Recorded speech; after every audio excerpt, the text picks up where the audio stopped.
بسم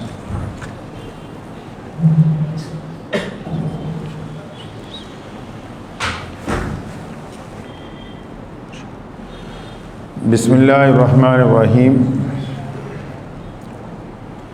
شروع اللہ کے نام سے جو بڑا مہربان اور نہایتی رحم کرنے والا ہے۔ تمام حضرات سورہ فاتحہ اور درود پاک پڑھیے۔ اعوذ باللہ من الشیطان الرجیم، بسم اللہ الرحمن الرحیم۔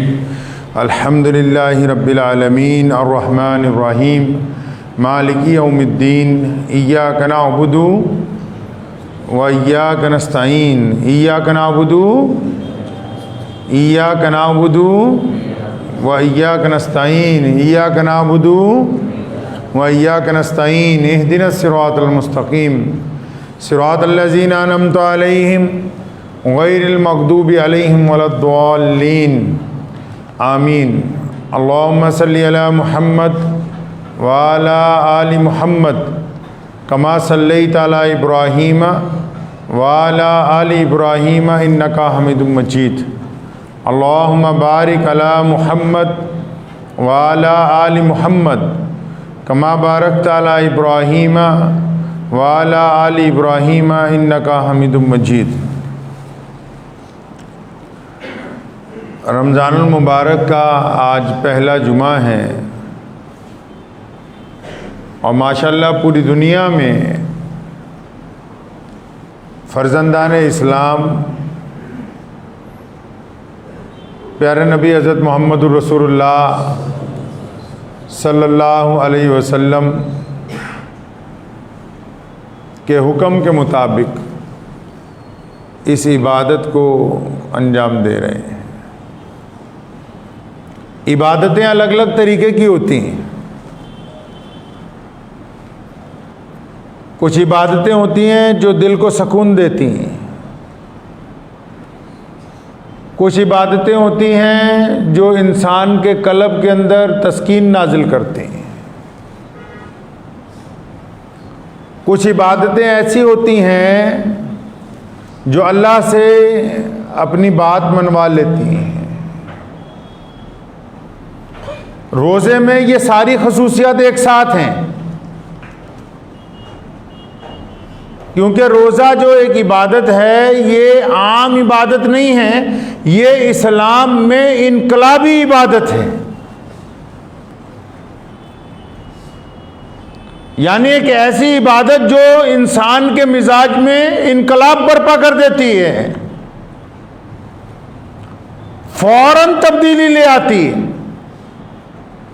کئی عبادتیں ہیں نا جو کرتے کرتے آہستہ آہستہ تبدیلی آتی، تسبیح کرتے ہیں کچھ دن بعد اثر آنا شروع ہوتا ہے، نماز پڑھنا شروع کرتے ہیں آہستہ آہستہ عادت بڑھتی ہے۔ روزہ تو ادھر رکھا اور فوراً جسم کے اندر، روح کے اندر، مزاج کے اندر، طبیعت کے اندر فوراً تبدیلی آ جاتی ہے۔ تو یہ انقلابی عبادت ہے۔ کون سی عبادت ہے جی؟ انقلابی عبادت ہے۔ اس عبادت میں باقی کی تمام چیزیں شامل ہیں۔ روزہ ہے تو اس میں نماز بھی ہے، روزہ ہے تو قرآن پاک کی تلاوت بھی ہے، روزہ ہے تو تسبیحات بھی ہیں، روزہ ہے تو پھر مسجد کی زیارت بھی ہے، روزہ ہے تو درود پاک کی کثرت بھی ہے۔ یہ ایک ایسی عبادت رسول کریم صلی اللہ علیہ وسلم کو اللہ کریم نے عطا فرمائی کہ جو انسان کے مزاج میں انقلاب برپا کر دیتی ہے۔ اب جو لوگ روزہ رکھ رہے ہیں، اگر ان کے مزاج میں انقلاب برپا نہیں ہوا ہے، تبدیلی نہیں آئی، تو اس کا مطلب ابھی روزہ ہوا ہی نہیں ہے۔ رمضان کے 3 عشروں میں اس کو تقسیم کیا گیا رمضان المبارک کو۔ پہلا عشرہ رحمت ہے، دوسرا عشرہ مغفرت کا ہے، اور تیسرا عشرہ جہنم سے آزادی کا ہے، خلاصی کا ہے۔ لیکن روزہ رکھوایا کیوں ہے؟ اور رسول کریم صلی اللہ علیہ وسلم کو اتنی بڑی عبادت اللہ تبارک و تعالیٰ نے عطا کیوں فرمائی؟ ہم روزہ رکھتے کیوں ہیں؟ اگر کوئی غیر مسلم دوست ہم سے پوچھے کہ آپ روزہ کیوں رکھتے ہیں تو کیا جواب ہے اس کا؟ اور پھر روزہ 1-2 دن کا ہو سکتا تھا، یہ پورے مہینے کا روزہ کیوں ہے؟ روزے کو فرض ہونے کے لیے بنیادی وجہ کیا ہے؟ آخر وہ کون سی وجہ ہے کہ اللہ کریم نے اس روزے کو رکھنا ہم پر فرض قرار دیا، ضروری قرار دے دیا گیا؟ روزے دار کے لیے ہم جو بھی کام کرتے ہیں، چاہے وہ کاروبار ہو، چاہے وہ دنیاوی ہو، چاہے وہ دینی ہو، جو بھی کام کرتے ہیں اس کی بنیادی وجہ ہمیں معلوم ہونی ضروری ہے۔ بنا وجہ کے معلوم ہوئے وہ کام پائے تکمیل تک نہیں پہنچ سکتا ہے۔ سن 2 ہجری میں 29 شعبان کو 622 عیسوی بنتی ہے، ستمبر کا مہینہ ہے، اور رسول کریم صلی اللہ علیہ وسلم کے لیے اللہ تبارک و تعالیٰ کا حکم آتا ہے کہ ہم نے روزے فرض کر دیے گئے۔ کیوں فرض کر دیے گئے؟ فرمایا تاکہ یہ جو روزے دار ہیں، یہ جو ایمان والے ہیں، یہ متقی بن جائیں، پرہیزگار بن جائیں، اچھے بندے بن جائیں، ان کی روح بہت پیاری ہو جائے، ان کے چہروں کی طرح ان کے دل منور ہو جائیں۔ فرمایا اس لیے روزے فرض کیے ہیں تاکہ ان کے اندر تقوی آ جائے، اور پھر یا اللہ 30 دن کے کر دیے، فرمایا تاکہ ان کو نیکی کرنے کی عادت پڑ جائے۔ سونے رسول نے فرمایا نا کہ روزہ ڈھال ہے، فرمایا روزہ ڈھال ہے، تلوار کے ساتھ ڈھال ہوتی ہے نا جی، فرمایا روزہ ڈھال ہے مومن کے لیے۔ اور کب تک ڈھال ہے یہ؟ فرمایا جب تک یہ اس کو پھاڑ نہیں دیتا، جب تک مومن ڈھال کو پھاڑ نہیں دیتا تب تک یہ روزے دار کے لیے اچھی ہے۔ کہ یا رسول اللہ کیسے ڈھال ہے؟ فرمایا روزہ انسان کو زنا سے روکتا ہے، روزہ انسان کو برائی سے روکتا ہے، روزہ جھوٹ بولنے سے روکتا ہے، روزہ نگاہ کو گندی کرنے سے روکتا ہے، روزہ بے ایمانی سے روکتا ہے، روزہ ریاکاری سے روکتا ہے، روزہ غیبت کرنے سے روکتا ہے، روزہ مکاری سے روکتا ہے، روزہ حرام چیز سے روکتا ہے، روزہ حرام کاروبار سے روکتا ہے۔ اگر اتنی تمام باتیں، اگر ان میں سے کچھ کام روزے دار کرتا ہے تو وہ ڈھال پھٹ گئی، مطلب روزہ اس کا خراب ہو گیا ہے۔ خود فرمایا نا رسول اللہ نے کہ آپ کے بھوکے رہنے سے اللہ کو کچھ فائدہ نہیں، آپ اگر بھوکے ہیں اللہ کو کچھ فائدہ نہیں ہے اس سے، آپ پیاسے ہیں تو اللہ کو کچھ فائدہ نہیں۔ یہ تو اللہ تعالیٰ نے دکھایا ہے تمام دنیا کو بھی، فرشتوں کی بھی۔ دیکھو وہ بندہ جو تمام کام جو جائز ہے کر سکتا ہے، اور جب میں نے اس کو روک دیا کہ جائز بھی نہیں کرنے اور ناجائز بھی نہیں کرنے، تو اپنے حلق سے نیچے پانی کا قطرہ نہیں اترنے دیتا۔ تو یہ روزے دار کی وہ صفت ہے جس پہ اللہ تعالیٰ مسکراتے ہیں۔ کل ایک صاحب نے رات عشاء کے بعد مجھے بڑا خوبصورت سا سوال پوچھا، خوبصورت بھی تھا، افسوسناک بھی تھا۔ کہنے لگے دکان پہ ہوتا ہوں تو کئی بار روزہ رکھ کے بھی جھوٹ بولنا پڑتا ہے، تو روزہ ہو جائے گا؟ آج کل ٹرینڈ ہو گیا نا، لوگ سوچتے ہیں مولوی سے کچھ رعایت مل جائے۔ بہت سارے مولوی بھی ڈرتے ہیں، کہتے ہیں سرمایہ داروں کے خلاف بولیں گے تو پتہ نہیں شاید چندہ دینا بند کر دیں گے۔ روزہ تو ہے ہی جھوٹ کو روکنے کے لیے، روزہ بنایا ہی انسان کے اندر سے بیماری کو نکالنے کے لیے۔ اب آپ ڈاکٹر کو بولیں کہ جناب مجھے شوگر ہے، دوائی تو آپ کی کھاتا رہوں گا، صبح شام گلاب جامن کھا لوں ساتھ میں؟ ایسا پوچھا جا سکتا ہے کسی ڈاکٹر سے کہ کسی بندے کو کوئی چیز منع کی گئی ہو کھانے پینے کی، اور اس کے بعد بھی وہ کہے نہیں جی دوائی بھی کھاؤں گا اور بد پرہیزی بھی کروں گا، تو کیا وہ کامیاب ہو سکتا ہے وہ بندہ؟ تو وہ روزے دار کیسے کامیاب ہو سکتے ہیں جو روزہ بھی رکھیں، جھوٹ بھی بولیں، روزہ بھی رکھیں، ماں باپ سے بدتمیزی بھی کریں، روزہ بھی رکھیں، بیوی کے ساتھ بھی نہ بنتی ہو، روزہ بھی رکھیں، دوستوں کے بے ایمان ہو، روزہ رکھیں، پڑوسی سے سلام دعا نہ ہو۔ ان کو کہہ کون رہا ہے کہ تم روزہ رکھو؟ بھائی روزہ تو کہتے رک جانے کو، ہر اس چیز سے رک جانا جو اللہ نے منع کی ہو. کوئی بندہ پسند کرتا ہے کہ اس کی بیٹی گھر میں بیٹھی ہو, کوئی اس کا جاننے والا آیا ہو, وہ دل ہی دل میں زنا کا ارادہ کرے؟ کوئی پسند کرتا ہے اس بات کو؟ جب وہ اپنی بیٹی کے لیے, اپنی بیوی کے لیے, بہن کے لیے پسند نہیں کرتا تو پھر وہ دوسرے کے لیے کیسے پسند کر سکتا ہے؟ کوئی دکاندار یہ پسند کرتا ہے کہ اس کا نوکر اس کے ساتھ بے ایمانی کرے؟ نہیں پسند کرتا. تو پھر وہ کیسے یہ پسند کرتا ہے کہ دوسرے کے نوکر کو بے ایمانی کے لیے سمجھایا جائے کہ اپنے مالک سے بے ایمانی کرو؟ کیا کوئی بندہ پسند کرتا ہے کہ اس کی بیوی اس کے ساتھ بے وفائی کرے؟ جب وہ اس بات کو نہیں پسند کرتا پھر وہ یہ کیوں چاہتا ہے کہ کسی اور کی اہلیہ جو ہے وہ اس کے ساتھ بے ایمان ہو جائے؟ اسلام نے عبادات کو انسان کے مزاج سے جوڑا. اس بات کو اطمینان سے سمجھ لے ہر بندہ.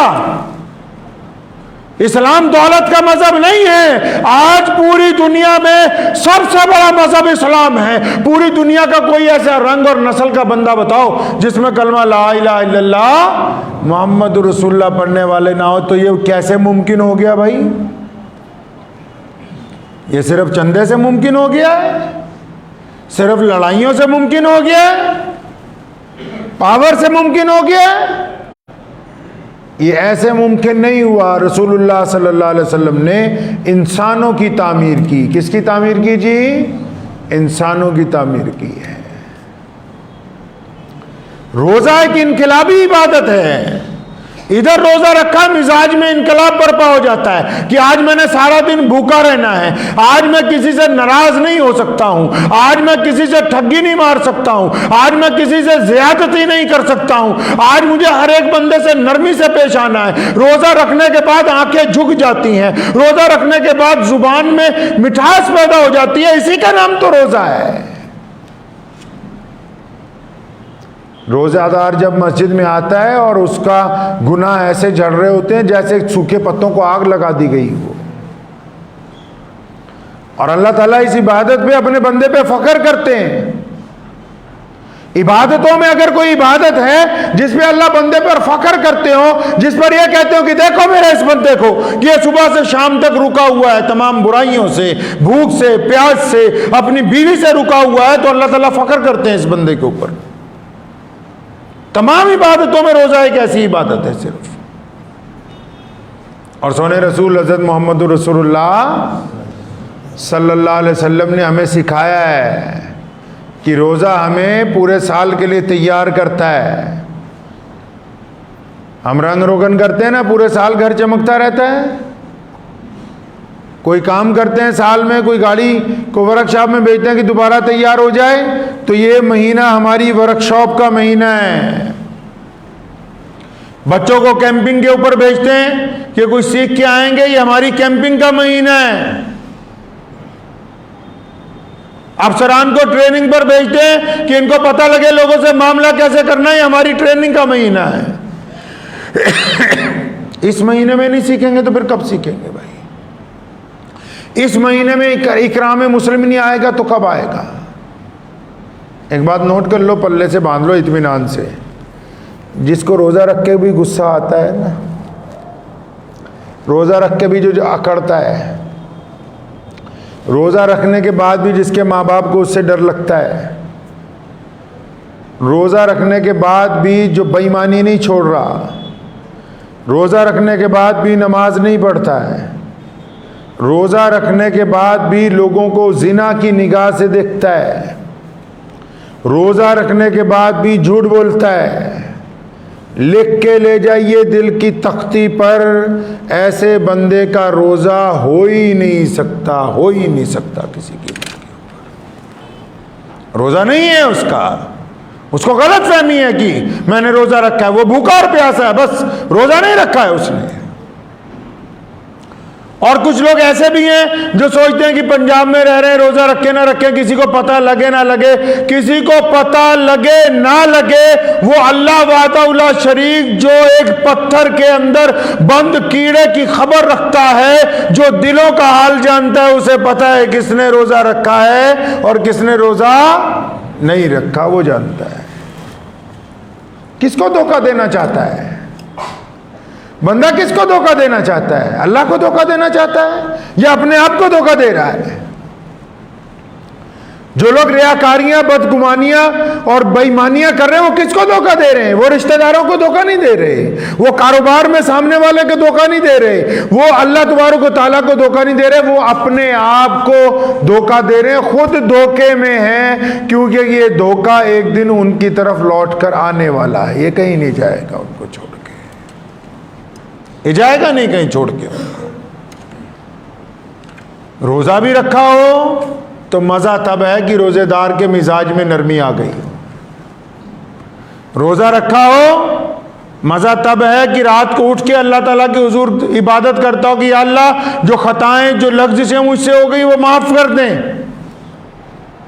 روزہ رکھا ہو تو جن سے ناراضگیاں ہوں کم از کم ان کو فون کر کے بولے کہ رمضان کا مہینہ ہے، میرا دل آپ کے لیے صاف ہے، آپ بھی اللہ کے لیے مجھے معاف کر دیں۔ روزہ رکھا ہو تو ٹوٹے ہوئے رشتوں کو جوڑ دے۔ روزہ رکھا ہو تو پڑوسی کے ساتھ گلے مل لے۔ روزہ رکھا ہوا ہو تو غریب جو آ جائے دروازے تک اس کو خالی نہ لوٹائے۔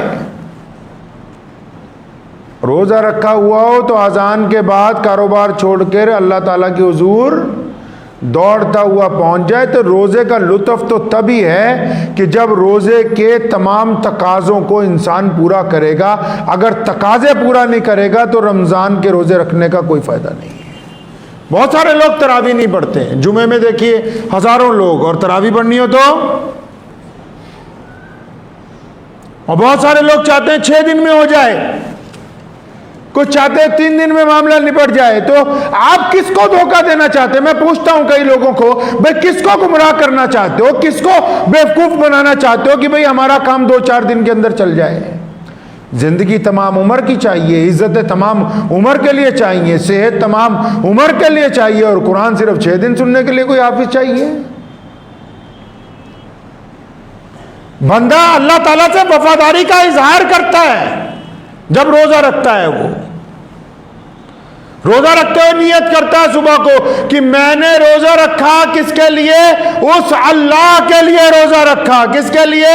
اللہ کے لیے روزہ رکھا۔ نفع اور نقصان کا مالک اللہ ہے، وحدہ لا شریک اللہ ہے، اور اس بات کا عہد کرتا کہ اللہ میں آپ کے لیے روزہ رکھ رہا ہوں، کچھ ہو جائے میں روزہ توڑوں گا نہیں۔ اور اس کے بعد اگر پھر بندہ روزے کے تقاضے پورا نہ کرے تو پھر وعدہ کہاں چلا گیا؟ پھر میں مانتا ہوں کہ اگر تسبیح زیادہ کی جائے ثواب زیادہ ملے گا، روزہ رکھا جائے تو ثواب ملے گا، نماز پڑھی جائے تو ثواب ملے گا، قرآن پڑھا جائے تو ثواب ملے گا، لیکن میرے رسول کو صلی اللہ علیہ وسلم نے فرمایا انما الاعمال بالنیات، او کما قال النبی صلی اللہ علیہ وسلم، فرمایا کہ عمل کا دار و مدار نیت پر ہے۔ اگر تو نیت ہو گئی ہے پاک کہ اب اندر برائی کسی کے لیے نہیں ہے، تب تو پھر ساری عبادتیں قبول ہیں، ساری ریاضتیں قبول ہیں، تھوڑی ہوں یا زیادہ ہوں۔ اور نیت میں اگر فطور ہے، روزہ رکھ کے بھی چگلی کر رہے ہیں بیٹھے ہوئے، تو کوئی فائدہ نہیں ان کو ہونے والا ہے۔ روزہ رکھ کے بھی دوسرے کی فکر ہے کہ اچھا یہ کتنا کما گیا، اس نے کس سے بے ایمانی کی، مجھے پتہ ہونا چاہیے۔ ارے ہم خود اپنا اعمال دیکھنے کے لیے تیار نہیں۔ اگر اپنی کتاب کھول لیں رات کو بستر پر لیٹ کے تو ہماری آنکھیں شرم سے جھک جائیں گی، ہم دوسروں کے اوپر تنقید کرنے والوں میں شامل نہیں ہوں گے۔ ہمیں یہ حق شریعت نے نہیں دیا ہے۔ روزہ یہی تو سکھا رہا ہے۔ اور 30 دن لگاتار روزے کیوں رکھائے؟ پہلا روزہ، دوسرا، تیسرا، چوتھا، پانچواں، 30 دن روزے کیوں رکھائے؟ رسول اللہ چاہتے ہیں کہ یہ میری جو امت ہے، رسول اللہ چاہتے ہیں کہ یہ جو عبد الرحمن ہے، یہ جو محمد شفیع ہے، یہ جو محمد جنید ہے، یہ ان کو عادت پڑ جائے میرے دین کے مطابق چلنے کی، ان کو عادت پڑ جائے میٹھا بولنے کی، ان کو عادت پڑ جائے غریب کو اٹھانے کی، ان کو عادت پڑ جائے مسکین سے محبت سے پیش آنے کی، ان کو عادت پڑ جائے مسجد تک آنے کی، ان کو عادت پڑ جائے قرآن کی زیارت کی، ان کو عادت پڑ جائے ماں باپ کی اطاعت کی، ان کو عادت پڑ جائے لوگوں کے ساتھ صلہ رحمی کرنے کی۔ اس لیے 30 روزے لگاتار آپ سے رکھوا رہے ہیں کہ تم اچھے بندے بن جاؤ۔ کئیوں نے تو فارمیلٹی سمجھ رکھی ہے. فارمیلٹی میں اسلام میں کچھ نہیں ہے. اسلام دنیا کا وہ مذہب ہے جس کو رسول اللہ صلی اللہ علیہ وسلم نے اس طریقے سے آٹومیٹک چلایا ہے کہ جو لوگ اس سسٹم میں آ جائیں گے وہ عزت پائیں گے. العزت للہ و رسولہ والمؤمنین. جو اس سسٹم میں داخل ہو جائیں گے وہ عزت پائیں گے, ان کے گھر محفوظ ہوں گے, ان کی عزتیں محفوظ ہوں گی. دنیا داروں کے سامنے کرائیں گے کہ یہ مسلمان ہیں. لوگ کہتے ہیں جاؤ کسی غیر مسلم سے پوچھو, وہ کہے اچھا تو مسلمان ہے یار, تو جھوٹ نہیں بول سکتا ہے. آپ جھوٹ بول کے دیکھیں, سامنے والا کوئی ہندو بھائی ہو, سکھ بھائی ہو, عیسائی بھائی ہو, دلت بھائی ہو, آپ ذرا بے ایمانی کر کے دیکھو, وہ آج 2021 میں آپ کو یہ کہتا ہے کہ شفیع بھائی یار تو مسلمان ہے. مسلمان تو جھوٹ نہیں بول سکتے نا. جو دین کے اندر رسول اللہ صلی اللہ علیہ وسلم نے اس کو ایسا بنایا کہ دولت مند اس میں عزت نہیں پا سکتے. رسول اللہ نے اس دین کو ایسا بنایا کہ کوئی بڑی برادری والا اس میں عزت نہیں پا سکتا ہے. رسول اللہ نے اس کو ایسا بنایا کہ جو اس دین میں داخل ہوگا, جو دین میں تقوی اختیار کرے گا, جو دین کو اپنے مزاج میں لائے گا, جو دین کو اپنی آنکھوں میں لائے گا, جو دین کو اپنی زبان میں لائے گا, جو دین کو اپنے چہرے میں لائے گا, وہ آٹومیٹک اس دین کے اندر عزت دار ہو جائے گا. اب چاہے اس کی برادری کوئی بھی ہو, لوگ اس کو عزت کی نگاہ کے ساتھ دیکھنے لگ پڑیں گے. سیدنا بلال کون ہے؟ کہ رضی اللہ تعالیٰ, غلام ہے نا, حبشی ہے نا, کالے ہیں نا. مکے کے لوگ ان کو اندر داخل نہیں ہونا چاہتے, لیکن آج ہم جیسے کروڑوں مسلمان یہ چاہتے ہیں کہ یا اللہ اگر حشر کے میدان میں سیدنا بلال کے قدموں کی دھول ہمیں مل جائے اور ہم اسی کے نقش قدم پر چلتے ہوئے جنت میں پہنچ جائے تو ہمارے لیے بہت بڑی عزت کی بات ہوگی کہ سیدنا بلال کی وجہ سے ہمیں جنت مل جائے.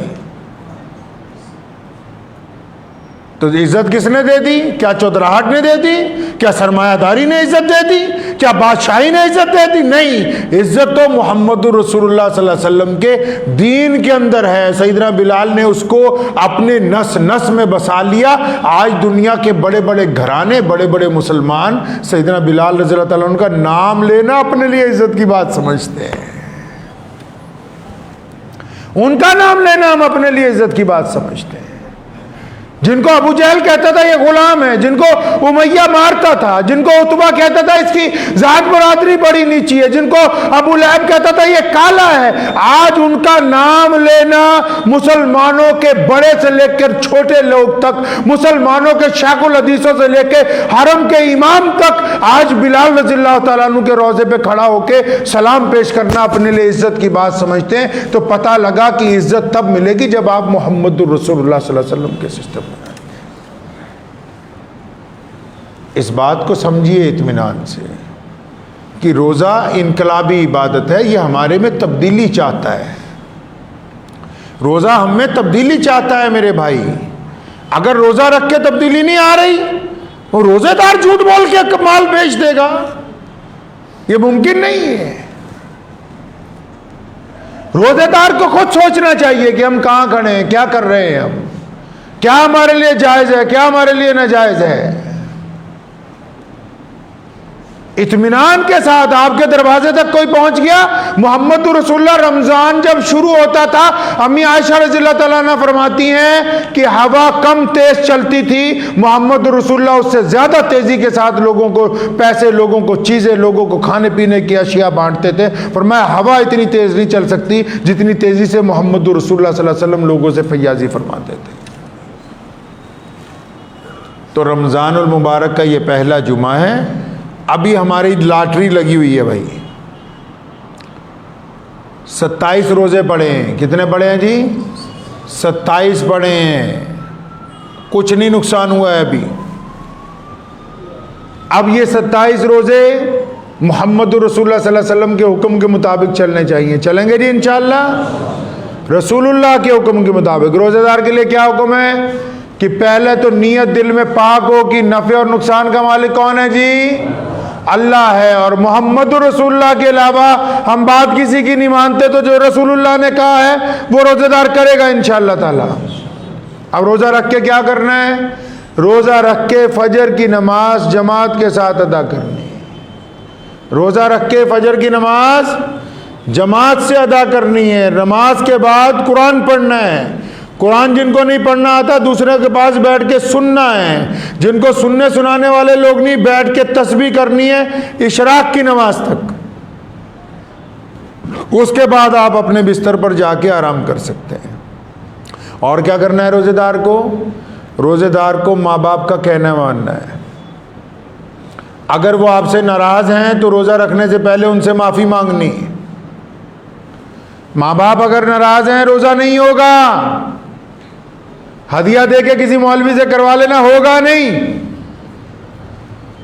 ماں باپ سے معافی مانگنی ہے۔ سکے بھائی بہنوں کے ساتھ تعلقات استوار کرنے، نہیں مانتے تو ان کے لیے 5 نمازوں میں خیر کی دعا کرنی، نہیں مانتے تو ان کے لیے 5 نمازوں میں خیر کی دعا کرنی۔ پڑوسی جو ہے اگر وہ غیر مسلم بھی ہو، سن لو روزے داروں کان کھول کے، پڑوسی اگر غیر مسلم ہے، غریب ہے، اس کے گھر میں کھانے کے لیے نہیں ہے تو آپ قورمے بریانی سے روزہ نہیں کھول سکتے۔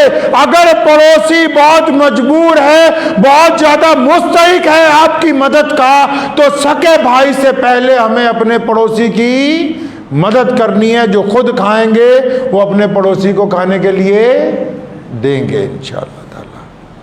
اور جو لوگ ہم سے ڈرتے ہیں، ہم سے مراد اس بندے سے کہ یار یہ بات کرے گا تو گالی دے دے گا، یہ بات کرے گا تو بے عزتی کر دے گا، تو انہیں ان لوگوں سے اظہار محبت کرنا ہے، ان لوگوں سے اظہار محبت کرنا ہے جو آپ سے ڈرتے ہوں اس وجہ سے کہ یہ بے عزتی کر دیتا ہے۔ ان کو بھی تو پتہ لگے نا کہ اس نے روزہ رکھا ہے، اس کے مزاج میں تبدیلی آئی، ان کے بھی تو پتہ لگے کہ بندے نے روزہ رکھ لیا آج۔ اس کے بعد کیا کرنا ہے کہ ان آنکھوں کو جھکنا سکھانا ہے کسی کی بیٹی کی طرف جب آپ سڑک پہ چلتے ہیں۔ اور آج کا دور ایسا دور ہے کہ کئی ماں باپ کی تو عزت غیرت سب مر گئی، چاہے وہ مسلمان ہو یا غیر مسلم ہو۔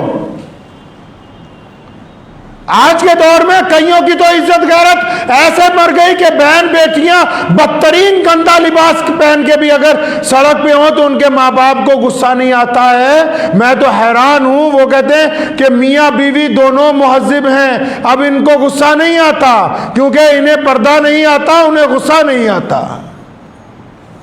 کسی شاعر نے کہا تھا خدا کے فضل سے میاں بیوی دونوں مہذب ہیں، انہیں پردہ نہیں آتا، انہیں غصہ نہیں آتا۔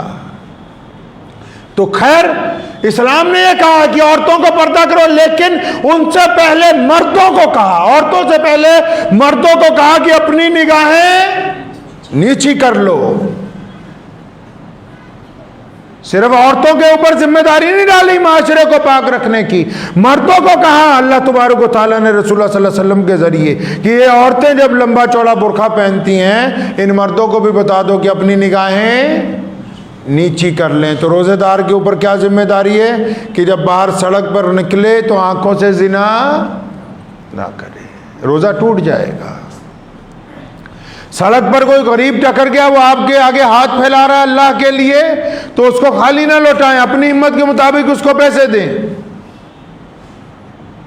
گھر والوں کے ساتھ روزہ رکھ کے ظلم نہ کریں، گھر والوں کے ساتھ روزہ رکھ کے جو سامنے آ جائے تو بعض اوقات اس کو شکر کے ساتھ کھائیں، صبر کے ساتھ کھائیں۔ محمد رسول اللہ صلی اللہ علیہ وسلم نے بعض اوقات 2 کھجوروں کے ساتھ سحری کی۔ حضور صلی اللہ علیہ وسلم کی سحری کے اور رمضان کے کچھ اور واقعات ہیں، آج وقت ہو گیا، اگلے جمعے انشاءاللہ تعالی اللہ نے چاہا تو آپ حضرات کے سامنے پیش کروں گا۔ لیکن جب کوئی بندہ آپ کے پاس آ جائے تو اس کو خالی نہ، اگر نہیں دے سکتے تو ڈانٹے نہیں۔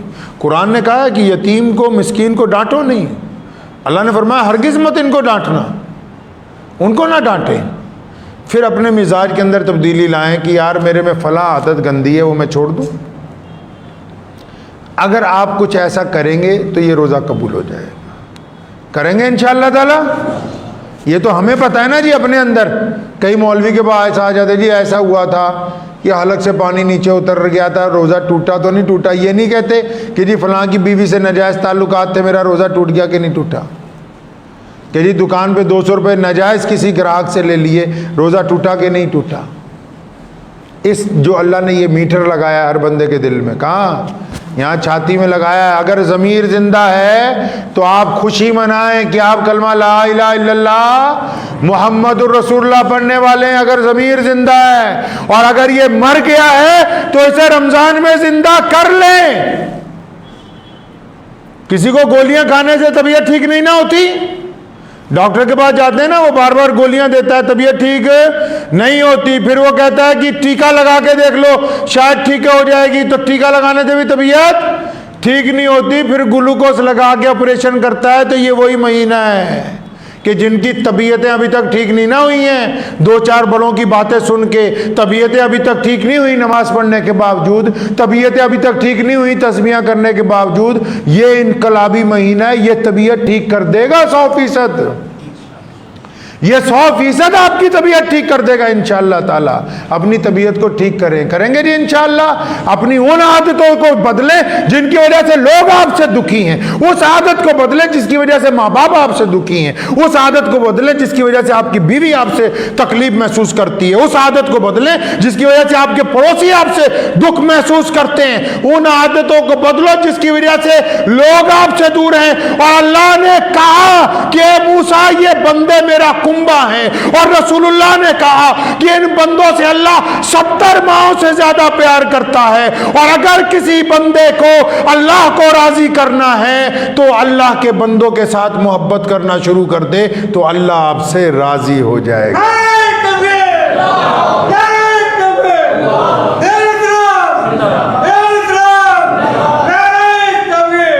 دعا کیجیے اللہ تعالیٰ ان باتوں پر مجھے بھی اور آپ سب کو بھی عمل کرنے کی توفیق عطا فرمائے۔